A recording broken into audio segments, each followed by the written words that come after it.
Hello and welcome back to the Nutrition and Life podcast. My name is Lisa, I'm your host, and today I have the absolute pleasure of speaking with coach, educator, podcaster Sue Bush. I was going to say Sue Gaines because that is your Instagram name. It's funny how sometimes you just almost feel like you know people with their Instagram name, but I'm so excited to have you on. You are the co-owner of an amazing company called Physique Development.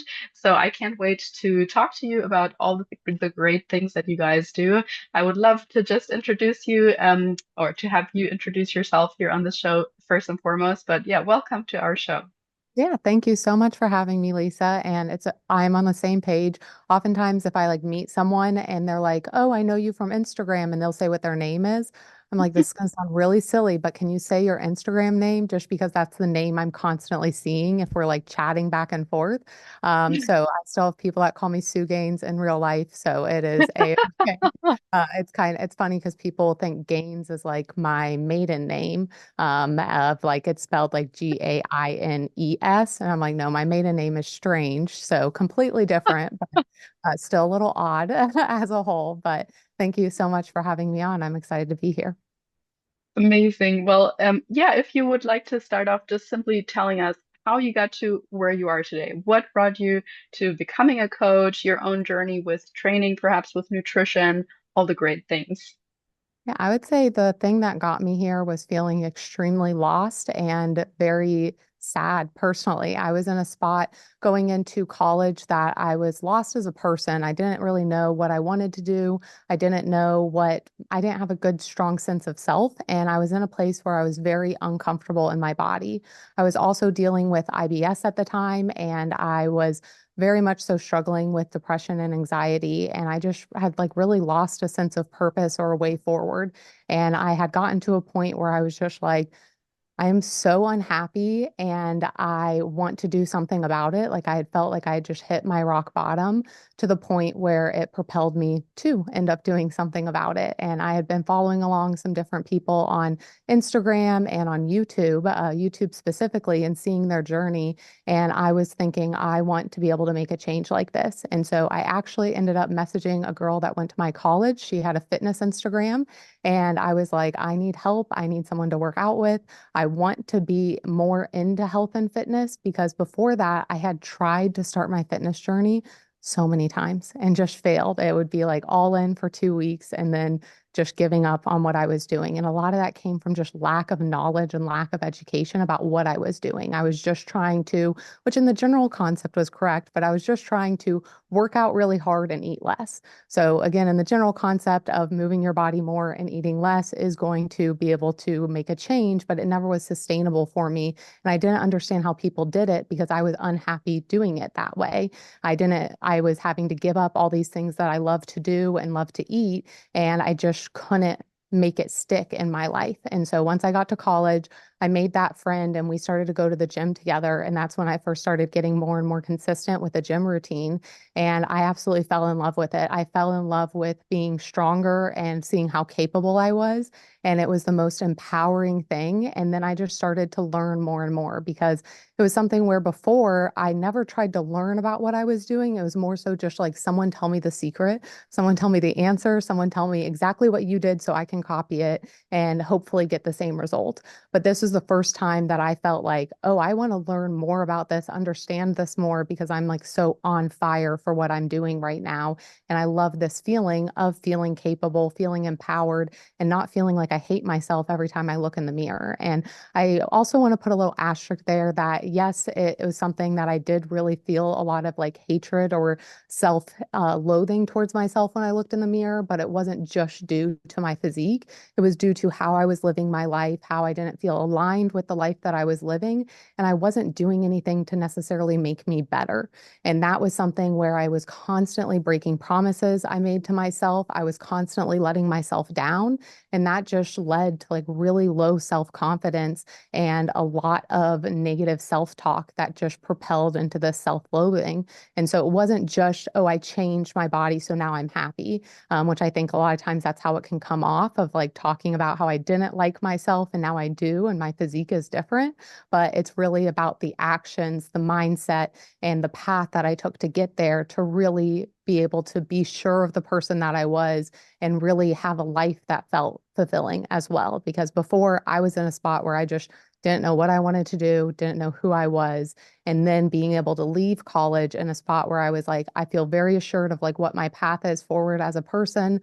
I feel very assured of and confident in what I can do for myself, that it just snowballed from there. And so actually my last year of college was when I started my Instagram account, and I was like getting so excited. Maybe it was my second year of college. I was getting so excited about sharing everything that I was learning that I just wanted to share it with people because I had struggled for so long to figure it all out that as soon as I learned information, I was like, how can I share this with people? Because this would have been so helpful for me to know or for me to hear when I first tried to do this multiple times before. Wow, well, thank you, first of all, for sharing all of that. But secondly, so many great things to dip into. And I love how you just simply said, people listening out there, it's not just about the physical transformation, but more than anything, it sounds to me like it gave you purpose in a sense as well, like not just in the way of, oh, okay, suddenly I'm working out and all of that, but you found fulfilling or somewhat like that in working out, in improving yourself and proving to yourself that you can do that. The thing that I that piques my interest the most is that you said you tried multiple times before and it didn't quote unquote stick. Would you attribute the fact that it stuck in the end mostly to the fact that you found accountability or guidance through this other person? Yeah, I would say a lot of it came from like lack of knowledge when I first started. And so my vision of what it meant to be healthy was so skewed. So I thought to be healthy, it just meant you don't get to enjoy good food anymore. You're going to be eating vegetables all the time, and you have to like run a lot and do a bunch of cardio. And it was restrictive. And it was something that I used to like make fun of people who were healthy or said that they liked doing these things because I was like, I don't enjoy those things. Like, and still to this day, like I'm not someone who loves running, and I eat vegetables much more than I used to, but I'm much more of a fruit person. And there's a lot of things that I just thought being healthy was. And that's something that I even like actively work on now as a coach and as someone like putting out information, is being able to explain like what healthy actually means. And oftentimes people just look at it of like, oh, eating vegetables is healthy. And like, yes, that is true that eating vegetables is good for you and healthy. It's really being able to dive into like health as a full picture. It's not just one thing, and it's not just one type of lifestyle. It can look very different. And I never understood how the pieces work together and how to make it work for me. Because again, I just had this concept or this perception of what healthy meant. And I thought that doesn't seem like me. I'm not going to be able to look the way that I want to. Because it was very driven by how I wanted to look in the beginning. Like it still is driven by aesthetics today. Like I'm not going to sit here and be like, I only do it for my health. Like I like to look a certain way. And I think a lot of people like to look a certain way or want to look a certain way. And I don't see anything wrong with that, because there's also like a healthy level of vanity of being able to care about the things that you do and how you treat your body to put you in a spot that you do have your full health and that full picture. And so I was just pigeonholing myself into this is what healthy looks like. You have to do it this way. And then once I learned more of healthy can look very different.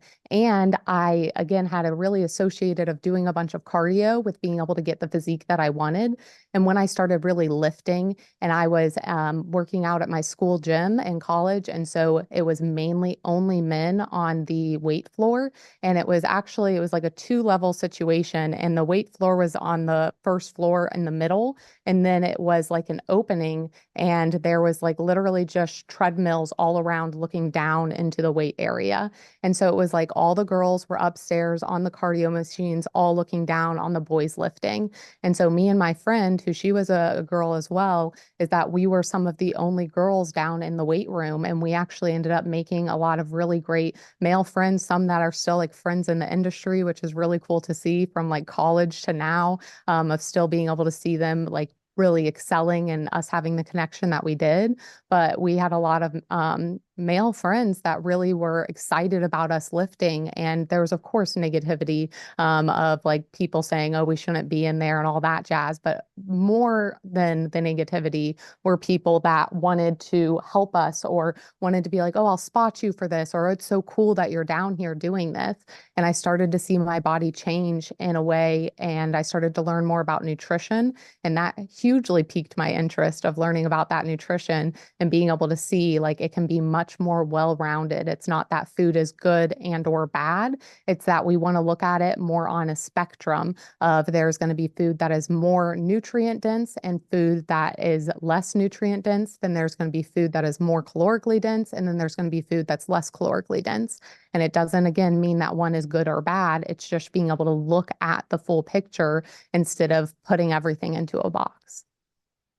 Sounds like we have a similar journey when it comes to the food aspect, as at least because I too like was stuck trying various different diets and just in general thinking clean foods, non-clean foods, good foods, etc. And then when I learned about flexible dieting and how, essentially we do want to make sure that 80–90% of the foods that we're eating are whole foods. But aside from that, I can also have cereal and whatever. It was like a whole new world. It was like, whoa, I can eat this and I look better than I did before and I perform better. And it's like, oh, I can enjoy life. What? It's so liberating. And I can 100% understand that sparked in you the drive, the desire to spread that message to your clients now as well. But one thing I'm curious about is I'm sure that when you started, or I would assume when you started, you probably had a little bit of a focus on a particular number on the scale, or wanting to weigh XYZ. Did it take you a while to let go of that in a way? Because I could imagine that as you started strength training and as your body started changing in that way, you might have noticed, hey, my body is looking better, but maybe there is not, it's not go like the scale doesn't necessarily reflect what I was expecting. Was that the case for you? Yeah, it was. It was something where growing up, I grew up with a lot of friends that were very petite. And so I have been like 5'5", 5'6" since I was like in middle school or like freshman year of high school. And all of my friends were like 5 foot, 5'1". And if you didn't know and you're listening to this, for each inch that you are taller than someone, you can basically add 10 pounds to your frame. And it could even look the same as that person if you're just looking at like the body types. And I did not understand that when I was younger. And so it was something where I just saw my friends in like 00 clothing and they were wearing extra smalls or even extra, extra smalls. And I was like, I've never been that size. I've been a size 6. And so as a child, like I say child, because like in middle school, I still was a child. And it's like you're seeing people in a 00 and then you're seeing yourself in a size 6. That's something that was very hard for me to understand because I just saw, and I also saw guys liking them more. So I started associating, oh, they like them more, they're smaller, they're more petite. And I also saw like what their scale weights were. And so that was something where I was always chasing. I don't know why. I'm sure a lot of women out there have like that number in their head that's like, I just want to be this weight. And growing up, I just wanted to be 120 pounds. And I literally have no idea where I got that number, but it's just one that's like ingrained in my head of like, I want to weigh 120 pounds and that's where I'm going to be happy. And so I was always in like the 130, 140 range through like middle school and high school. And then when I got to college, that was something where when I did start training, I started to restrict food some. So I never really restrict food too much growing up because my family loved to eat food. And it was like something that I didn't have like a family influence. Basically, like I know some people grow up with moms that are constantly talking about their weight and constantly like saying negative things. I'm very grateful I didn't have that. And so it was really of like localized from like just being a girl growing up and seeing your friends look different than you. And so then when I got to college was when I started to restrict food some. I started to be like, oh, I'm going to count calories. And I was still around like that 130 to 140 weight for a good chunk of time. And it was something where even when I started to lose some weight, I would recognize of I would end up gaining weight back. And that's when I really found out of like having that goal weight can actually be such a deterrent to your goals because you're not taking into account how your physique can change throughout the years, that body recomposition, how your body composition just presents itself. And that was something that I had finally kind of gotten through my head a year or two in of like doing this, of like doing the fitness and uh, like posting on Instagram and thinking about my health, where it like still messed with me to see the scale number, but I was seeing my body look better and I was feeling better and I was liking how clothes were fitting me. So I had that, thankfully, I had that like reassurance. And then it was really learning of, oh, when we are looking at scale weight's not taking into account the amount of muscle mass that you have. Scale weight's not taking into account what inflammation you might have on your body. The scale's not taking into account that I might be on my menstrual cycle. The scale's not taking all of that into account. It's just gauging your gravitational pull towards Earth. And so once I figured that out and even saw my body of starting to compare pictures of like, hey, here's me at 130 pounds and here's me at 130 pounds. I look different. Like it's very obvious I have a completely different physique. And this might even encourage me. I've been wanting to put together like me the same weight through the years because like I still am around that like 130 to 140 and my body looks so completely different. And that was like really freeing to me to be able to detach from the scale in that way, and be able to recognize like it's not just about what that gravitational pull towards the earth is. It's really about how I look, how I feel, how I perform, how I function, how my clothes fit, and just am I living a lifestyle that suits me as well? I love all of that, and I can only imagine that it's made you such a great coach, or even a better coach, because you can truly relate to people that come to you and that have perhaps a particular number stuck in their head that they want to get to. And I mean, sometimes having like a vague goal weight, if they have quite a lot of body fat to lose, that's absolutely fine. And I mean, the scale is one metric that we can use, but yeah, one metric and most certainly not the most important one. So I'm curious how you coach your clients through that in the sense of letting go of that number of on the scale, and particularly, do you have them weigh in daily or two, three times a week, or for some clients, not at all initially if they get triggered? Like, what's your strategy around this? Yeah, it's a little bit different for each person just based on the person and what's going to work for them. But most of my clients and on PD do weigh themselves at least 4 times a week. And that's something where getting that data and those averages is so helpful. And especially the way we have our check-in document and sheet set up is you have a sheet that has just all of the days in it. And then there's a sheet that has the week and it has all of the averages.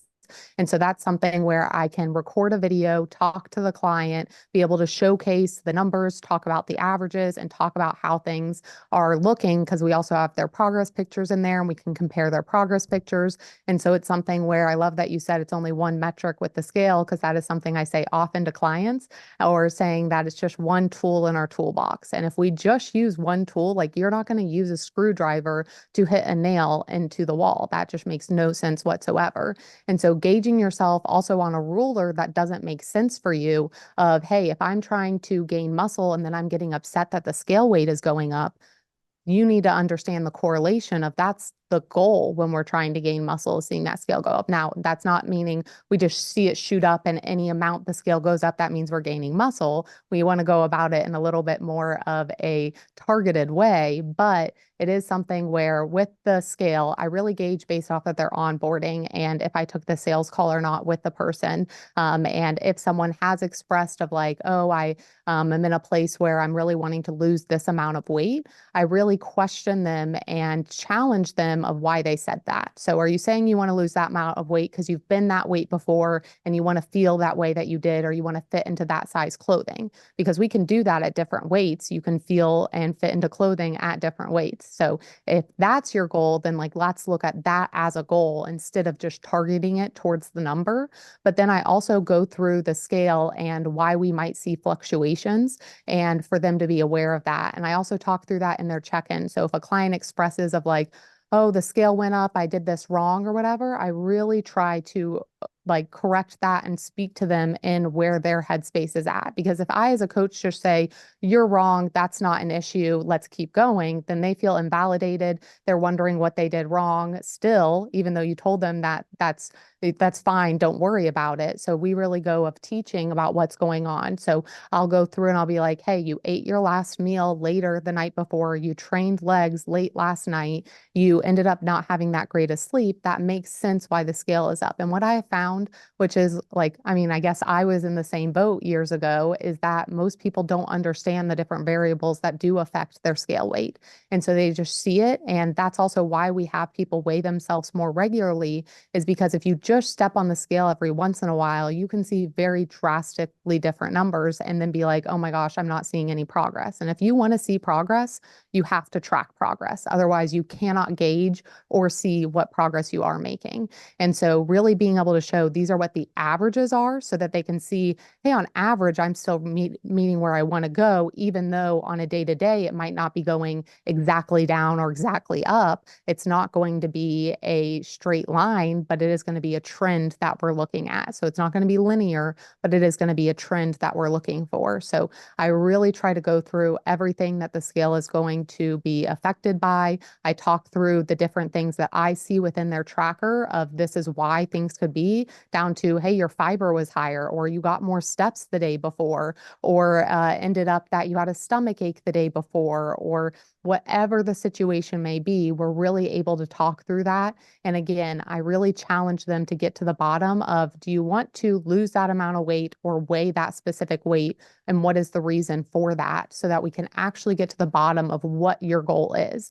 Because oftentimes people say, I want to lose 10 pounds, or I want to be 130 pounds again, whatever their goal is. And if I dig into it, it's like, oh, I just want to feel good in my body. And it's like, okay, those are different goals, but you're associating 130 with meaning that you're going to feel good in your body. And if we just look at numbers, like numbers are extremely important. Data is what is going to, you want to make data-driven decisions, especially as a coach, you want to make data-driven decisions.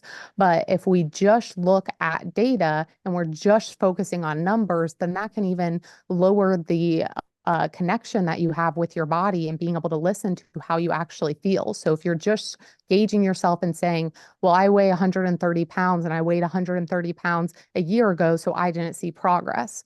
Well, yeah, if you're just judging on if the scale changed, if you made progress, then you are correct. You did not make progress in the scale. But if we're looking at, okay, my quality of life improved, my knowledge about food improved, my body composition changed, I gained muscle and I lost fat, and I was able to have more movement in my day to day, and my sleep is better, and all these different things, then it's like, you again are judging yourself on the wrong ruler or against the wrong rules. Like that is so unfair to yourself too, of just like, I'm only going to judge myself based off of this instead of looking at the full picture. And I know sometimes my clients probably get annoyed at me pointing out the bigger picture because they're like, I just want to see the result. And I am so on board for that. And I get that. But there's so much power in understanding what that means to you. And for myself, even, it's something where before I get on the scale in the morning, I normally look in the mirror or look at myself and think about how I feel. And there have been times, and I remember them so vividly because I was like, this is a perfect example of like, I look in the mirror, I'm like, oh, I look great, I feel great, awesome. I step on the scale and the number is higher than I thought it was going to be. And I will end up having a bad mental day. And I'm like, why did I do that when I just said I look good and I feel good? I'm letting that number control how I feel about myself. That is the stupidest thing that I could do. And then there's been times the opposite of, I look in the mirror and I don't like how I look. I step on the scale and the scale's lower than I thought it would. And then all of a sudden I've like rationalized it all in my head. And it's being able to, now what I do is I look in the mirror, I think about how I feel, but then I also talk about what the different factors are going on. So even currently, I'm not the most happy with how I look right this second, but I also understand the factors going into it for me to not sit here and think, I'm at a plateau, I'm not seeing results, I need to change everything I'm doing. I understand when I look in the mirror that Hey, my sleep hasn't been in the absolute best spot. I have been having higher stress than normal and not mitigating it the correct way. I also have had really poor meal timing. So even though I'm hitting my macros, I've been eating too late and too close to bed, which then disrupts my digestion, it disrupts my sleep, and then that can also make my stress higher. So they all go in tandem with each other. So instead of thinking I need to make this huge change or I'm now not seeing progress and I need to drop my calories and do all this cardio, it's like, hey, you understand the factors. That also is going to correlate to the scale. So even though the scale is a little bit up right now, not the end of the world. You have to recognize what actions that you're taking that are contributing to that and then make the change. And I feel like that is also such a more helpful response to have to the scale instead of just letting it automatically dictate your emotions.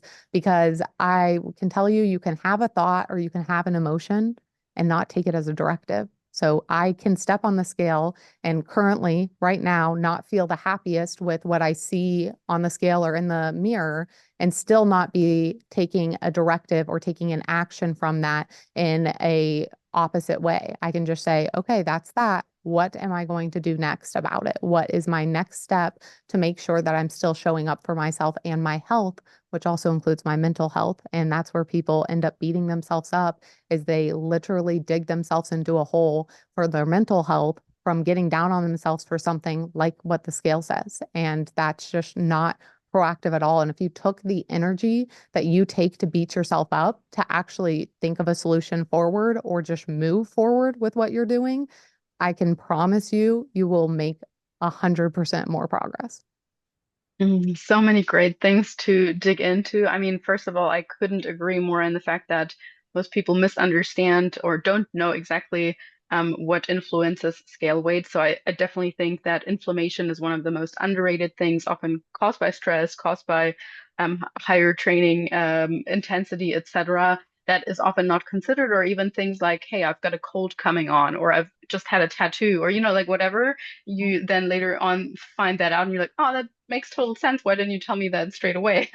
That you just had a flu shot yesterday or whatever it might be. And so things like that, educating your clients on that. And I actually think that for a lot of people, even if they might say initially, I tend to get triggered by the scale, or whatever, like sometimes I'm afraid of stepping on the scale or so. I think actually doing it more frequently can take some of that fear away because we're learning that hey, not to place so much weight, so much emphasis on one specific way. And as you mentioned, like if you only weigh yourself once a month, you place so much weight on that 1 month, you're got all these expectations, and then you step on it and it's not where you might want it to be, but maybe the day before or the day after it's completely different. So totally, I think it's great just looking at the weekly averages. And the other thing that you mentioned was overall kind of like seasonality. I think that that's really important because you seem to be very clear on what your priorities are right now. It's totally unrealistic to, if you're at the height of whatever business thing is going on at the moment, if someone has something really important, or even if people have a very busy family life and stress at work all at the same time, and then they place that extra pressure on themselves to lose weight in that time as well. It's important to like sometimes even say as a coach, perhaps like, hey, should we just maybe switch into maintenance for a few months, for a couple of months until things calm down? And then I know in like September time, your schedule is a lot less busy. You might be more focused, and then you don't beat yourself up so much about the goals or the targets that you're setting for yourself that are just at the moment not it's not the right time for them. So I like that you have obviously from years and years working on all this yourself, but that you're just priorities are important and how to communicate that with your clients as well, so that mental health is also addressed in the process. And I guess speaking of the seasons, I assume for yourself, but also for your clients, you kind of like set a nutritional periodization or training periodization in the sense of, hey, let's do gaining phase, etc. And why? Well, I mean, I know why a gaining phase can be important or is important for women as well to shape their body the way that they want to. But do you also find it difficult to quote unquote convince women that it's a great thing? It's actually it can be fun to go into a small surplus, or perhaps for newbies, maybe trying to gain muscle at maintenance, etc. Or do many women come to you and they're like, "Hey, I'm excited to do a gaining phase with you. Let's start with this." Yeah, so I'm very thankful that as I have just, I mean, I've been coaching for almost a decade, which is also very crazy to say. But I have now gotten to the point that people really do come to me for gaining phases. And I actually end up working with a lot of other coaches. And so they're wanting just to be able to hand it off to another coach. And so a good chunk of my roster is like specifically like, I came to you, I want to gain, and I am finding myself holding myself back to be able to do that. So I'm extremely happy because I love working with people who want to gain muscle. And so do a lot of the coaches on our staff. But when it comes to convincing people, I do still find that, especially it's something that I really had, again, try to hone in on the goal and really try to lay out a timeline. So I found with clients and with really just anyone in life, you're going to be a lot more dedicated to the plan if you understand what the plan is and you see what the timeline is. If I just tell you, hey, we're going to build muscle until we're done building muscle, first, that can be really hard to stay encouraged throughout the whole time. You don't know what you're gauging yourself against. You don't have any checkpoints to look at. And it can just be this feeling of like you're spinning your wheels because you don't like know what steps you're taking. And so we do a really or we put a really big emphasis on putting together a timeline. And the timeline can always be subject to change. And that's the beautiful thing that I tell clients. If they're like, well, what if we do this and it doesn't work? I said, the beauty of it is we can always change it. We can always change the plan based on the circumstances. We're not going to just change it willy-nilly, but if we have new data, we have new information, we have a different circumstance, we're not stuck to this. We're not absolutely chained to this if we have to do it this way. We get to change that because this is personalized and we do get to make it really based on what's going on for you. And so there will be times where someone's coming to me, someone that comes to mind, and especially with talking about inflammation, is that she came to me and she was really wanting to lose weight. And once going over her onboarding, she was struggling with digestion. She was struggling with like her mentality towards food. And she had a vacation coming up and she was really focused on, I need to lose weight. I need to go into a deficit. And I went over her food logs. I went over everything. And I was like, you're not eating enough food to go into a deficit. Your digestion's not in a good enough spot to go into a deficit. And I said, what if I can promise you that if you take, I think it was 3 or 6 months. I was like, if you take these, I think it was 3 months. If you take these 3 months to listen to what I'm saying, that you will lose weight, not being in a deficit, and you will feel better than you felt going on vacation. And it was something of like, she just wanted me to answer and say, you're going into a deficit. I'm doing what you're asking me to do. But because I was able to put together a game plan and show her, hey, if we do these, and these, we still get to the goal that you want to get to. Because that's what I care about more is not, did we do it a certain way? Did we get to the goal that you wanted to get to? And since I laid it out and I was like, hey, if you give me these 3 months, like I can promise we get to this spot if you also like buy into this and are really like dedicated to what we're doing, then we'll get there. And so instead of me saying we'll just get there, period, of me being able to say, hey, we'll get there in this time frame and this is step by step what I want to do, then she was really bought into that and ended up being that once we got her digestion in line, once we kind of navigated, she was actually doing way too much movement. Once we nailed down how that went in her morning, inflammation came up. She ended up losing 10 pounds in 3 months and went on her vacation feeling great. And the same happens for people who are in muscle building phases where they might say, hey, I want to look this way or I want to lose this weight. And I'll go through and I'll say, you're not in the spot to do that. Actually, what we need to do is raise your calories because your calories are too low to go into a deficit and they're too low to be at maintenance.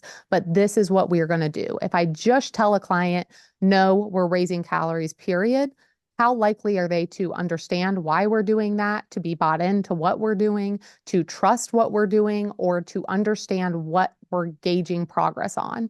But if I really go through and say, we're going to do this for a month, we're going to do this for the next 3 months, then we're going to do this for another 3 months, and then do this in the last 6 months, then they're like, okay, I know the plan. I have touch points and we have different things we can gauge this progress on. And in the end, I'm still getting to the goal that I was wanting to get to.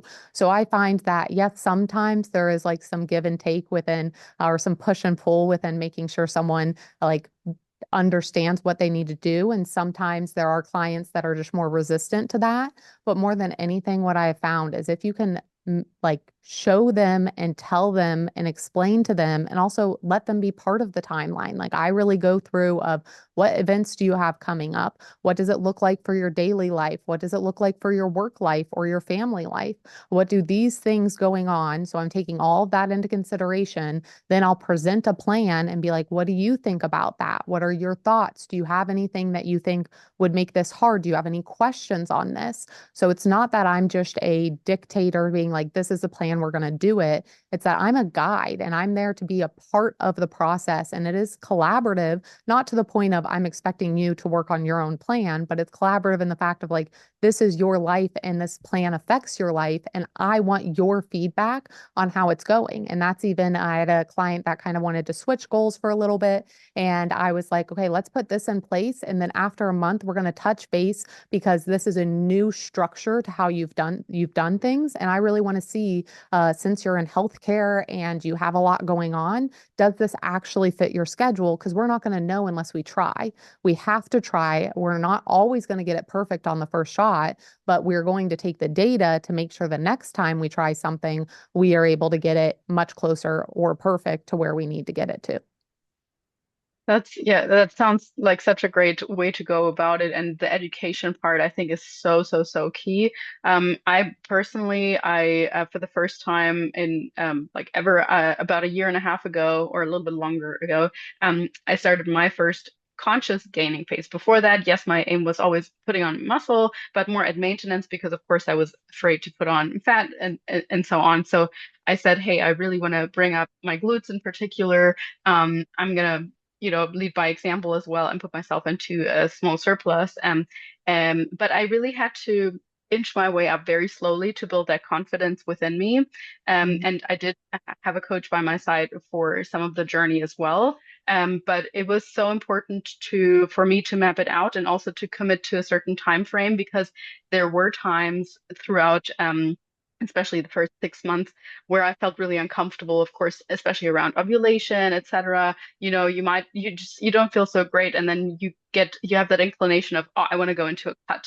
So if you Mhm. don't have that accountability of a coach, or if you just think, oh, I'm going to go into a gaining phase for 6 weeks, and then you go back into a cut, and then you do it again, and then you're stuck in this, and you're never really getting anywhere. You're not losing fat, you're not gaining muscle either, really, in the long run. I think that's probably the biggest mistake I see people make when it comes to gaining phases, thinking that it's or not committing long enough to it, because at the first thing of where they're uncomfortable, they pull out of it, or they just get a little bit too loose in the sense of, oh well, okay, I've got more calories, so they start eating out all the time, and then actually they're underestimating their calories, so they're actually in a big surplus, and then they feel super fluffy, and then they're blaming that on gaining fat, even though they actually were not within the calories. So those are kind of like the two biggest mistakes I see in gaining phases.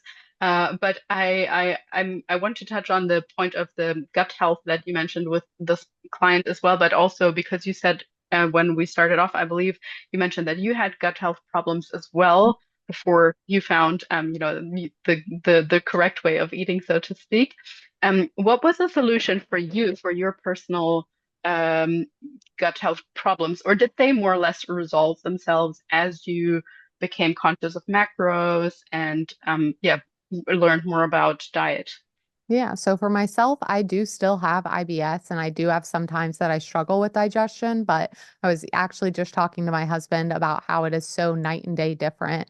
And one part of that is when I was the first 2 years I was in college, even though I had just gotten into lifting, I was also drinking very heavily and I hadn't drank before then. And I'm not going to demonize alcohol. I think alcohol can be a part of a healthy lifestyle, but it is going to be like the amount of alcohol and the amount amount that I was drinking and just alcohol in general can be very negative for your gut microbiota. And so, and just your gut biome as a whole. And so I definitely think that the alcohol consumption was going into it. I also learned that I have sensitivity to dairy and I was eating a lot of dairy at that time. So I was just ignoring sensitivities. I had even known it a little bit at that time, but it was just kind of like, I just want to eat dairy. So I'm not going to acknowledge that is a role here.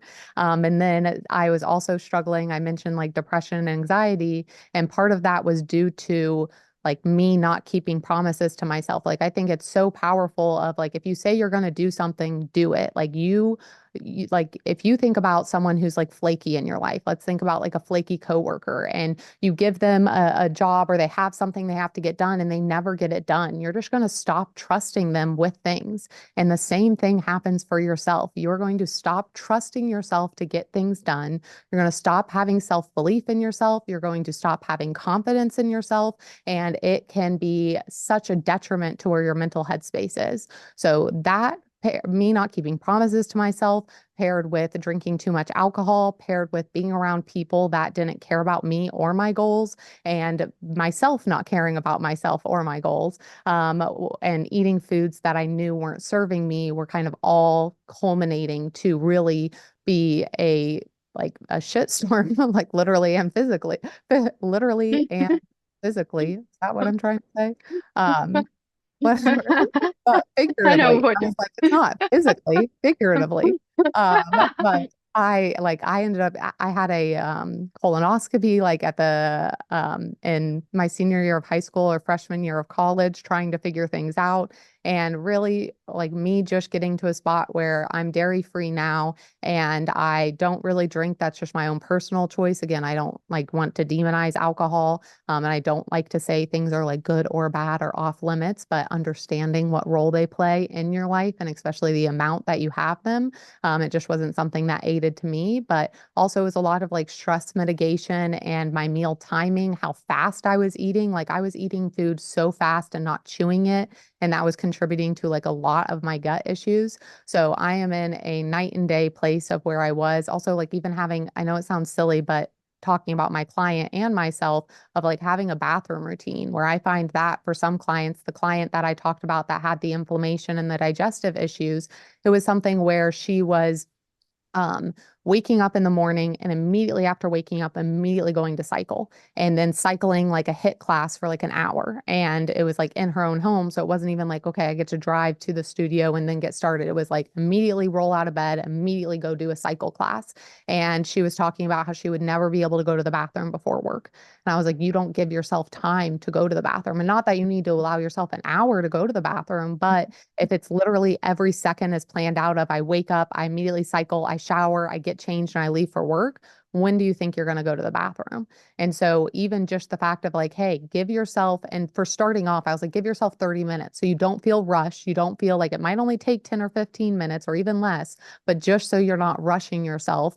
Give yourself, because that's what I also find is once you're rushing yourself even more, then you're increasing your cortisol, you're making yourself stressed, you're making yourself feel anxious, then you're like thinking, I need to hurry up and go to the bathroom. And that's not a conducive environment to actually go to the bathroom. So we implemented her not starting her day immediately with hardcore cycle, taking some time to go to the bathroom, and then even down to her eating of helping her understand more about food. We went through food logs a ton and really talked about what food was going to best suit her and her lifestyle, because that's the thing of people here of like, well, I have to eat all whole foods and I can't do that because like she was also in healthcare and she was like, I'm on my feet and I'm on the floor for this many hours and I only get this much time for a break. And I was like, okay, then let's have this type of meal or let's have a shake in this situation. She was like, well, shouldn't I be having all whole foods? I was like, that's not realistic. And that's not saying of that's not ever going to be realistic for you. But even myself, I don't eat only whole foods. Do I eat mostly whole foods? Yes.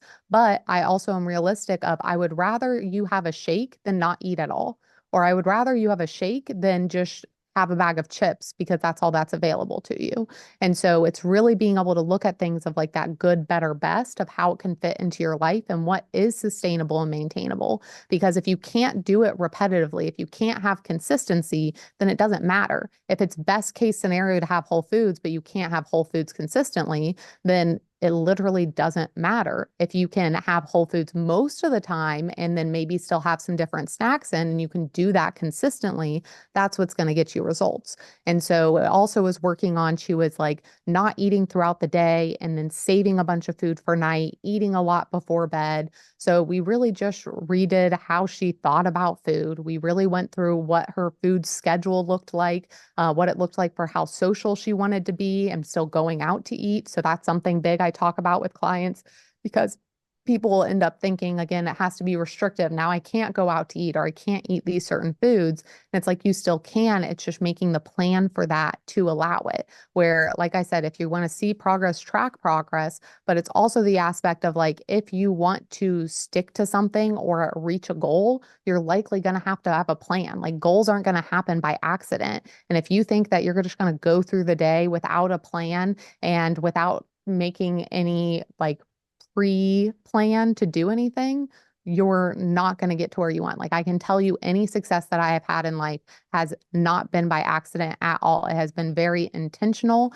effort or very planned effort to get to where I want to go. And that's like huge if people think, well, I'm just putting in effort. And it's like effort is great. You need that, of course, but you also need a plan to know how you're getting to that goal. And that's another thing within building phases, just to kind of tack that on of like, oftentimes people try to have too many goals and they're trying to be like, I'm going to do 12 billion things at once. And it's like, let's focus on one or two goals and like let's really hone in on those and see the progress that we want to see. Because you can either be a master of one or a master of none. And it's like, I'm not trying to be a master of none. So how can I zone in on the things that are actually going to allow me to see that success I want? That is such a good point. And I find people have the hardest time picking a goal. They're like, oh, I want to put on muscle, but at the same time, I'd actually like to sign up for that marathon in the fall. And then actually, we're actually going on vacation next week, though, for a couple of weeks and blah, blah, blah. And you're like, yeah, okay. Let's, spread that out. You can do the marathon in 2 years' time. This year, we're going to focus on this. And so, yeah, no, you're 100% right in that you have to have a plan for things for eating out, like you said, until things become a little bit more intuitive, a little bit more natural. Things do need to be planned out, and eventually they won't feel as tedious or as won't require as much effort either. Um, what I wanted to just dock on in the sense of your own gut health and what you mentioned there, that at the same time you had mental health issues, etc. And I think, of course, many things playing into that, but I would also guesstimate that the inflammation in your gut probably affected your mental health as well, as we learn more and more now, the gut-brain connection and just mental health, how that's actually also very often connected to poor gut health. So I like that you look at that with your clients as well and really talk through everything. And even I can imagine that many of the things you tackled with her, she didn't even think of, or when she first thought of how can I improve my gut health or my digestion, she probably didn't think about a bathroom schedule or anything like that. So I love how you're really like thinking outside the box and getting people to think outside the box and tackling really health and people's goals from all kinds of angles. But yeah, Sue, thank you so much for your time. It's been a true pleasure talking to you, and I would love to hear if you have any sort of final thoughts or advice for just anyone out there who is kind of in the place that you were before you found your way with training and nutrition. If they are like, hey, I've tried to lose weight 5 times or tried to stick to an exercise regime 5 times, but I'm just not able to be consistent. What would be your main advice? My main advice for that would be being able to learn as much as you can. And whether that is with a coach or a mentor or just even following someone along on a podcast or Instagram, but being able to really soak in that information to understand the why, because that's what we find is the biggest gap. A lot of time, our clients, we're not the first coach they have, but we are the last coach that they have. And that's a claim that we make is like, we want to be the last coach that you ever need. And we found that a lot of people were seeing results either on their own or with coaches. And then as soon as they would leave working with that coach, they would lose the results. And so it's not that the coach didn't have the knowledge to get them the results, but that coach wasn't teaching the client or telling the client why they were doing things or how to do things, that it just became that person was really good at following directions. And it's like you have to decide for yourself, do I just want a result?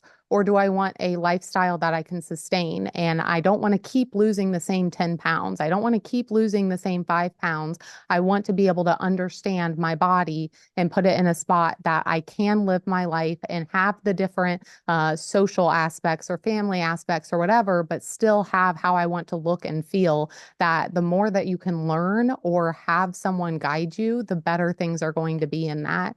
And I'll also say for anyone wanting to build muscle, there's research coming out showing that being at maintenance or just a very slight surplus, you can still see that muscle growth. And so you don't need to psych yourself out and think, oh my gosh, this means I'm going to gain 20 pounds and I'm going to do X, Y, and Z.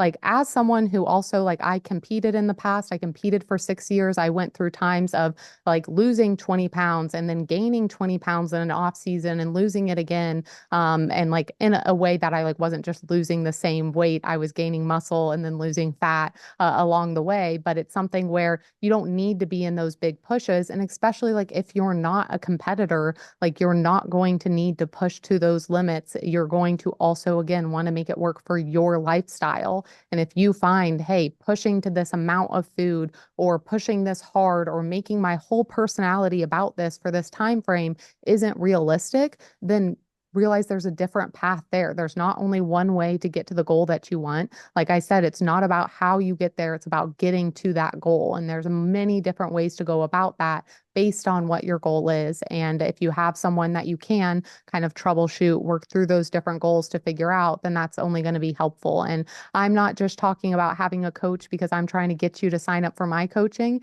It's something where I have personally had a coach almost consistently since I started into this. So I think the first 6 months, 6 months to a year that I got into fitness, I didn't have a coach. And then since then, I have had a coach for the past 8 or 9 years consistently, even as a coach, as someone who knows what they're doing. It is so, so helpful, especially because I am pouring so much into other people and pouring into the team, pouring into the content, that having someone else have the plan, worry about what I'm doing, and make sure that I'm on the right path, to look at my exercises, to reassure me if I'm getting in my head, all those different things. It is so, so helpful for me. It's something that I also think that having mentors is so extremely important, to be able to continue to learn and branch out and to be able to pour into yourself time and time again. So I would say that just keep the promises that you're going to make to yourself, believe that you can do it, and by taking action to do those things, you will end up with that result that you are looking for. And if you are like Lisa and wanting to grow your glutes, I will send over to Lisa for her to put into the show notes of a free 4-week glute program. So it's actually part of a 16-week glute program, but we decided to give away the first 4 weeks for free. That is something you will notice about Physique Development. We like to give away a lot for free, but we gave away the first 4 weeks for free so you could really see what it's all about. And actually, the first 4 weeks was built out so no matter what you were coming from, of what type of training phase you were coming from, that this first 4 weeks was going to give you a good time to adjust to the movement patterns, adjust to the volume, and get you set up for the next 12 weeks for you to be able to get the best glute growth. So I was able to personally, within 16 weeks, add 3 inches to my glutes. And I actually, even this morning, because I just did the glute program a second time, so you can run it more than once. And it's in our app, that I just finished it for the second time. And my goal was to get to a 40-inch glute measurement because I've never been above, like, started this. I even just took screenshots this morning that in July, the end of July of last year, my glute measurement was at like 35.2 inches. And then to see that as of today, my glute measurement is at 40 inches is absolutely crazy to me. So it works. We have seen a lot of other people's success with it as well. But it is something that you need to be either at maintenance or in a slight surplus to see those results. And that's what I always try to push home, is that it's not, it can be, like Lisa mentioned, it is so fun to be in a maintenance or a surplus phase. And once you get past the fear of being in that place, then you realize, like, like how freeing and fun that it can be. And I try to use myself as that example a lot of times. If people say, okay, I want to see that growth or I want to look like that. And I was like, that came with the scale going up. That came with my body changing, but changing in a way that I was wanting it to change, but still have to keep that in mind. Again, if the scale goes up, if clothes start fitting differently, all of that jazz. But I hope that you do grab the first 4 weeks and then head into the next 12 weeks. And shoot me a message on Instagram if you do, or if you listen to this podcast, let me know you came from it, if you liked it, anything like that. I always love talking to people in the messages and just being able to hear feedback. And I love helping people with glute growth, of course. Amazing. Well, thank you so much, Sue, also for the free 4 weeks that we're going to put in the show notes. And of course, I'm going to put all your handles and the links to Physique Development in the show notes as well. Thank you so much for your time. Yeah, thanks so much for having me. Have a great day.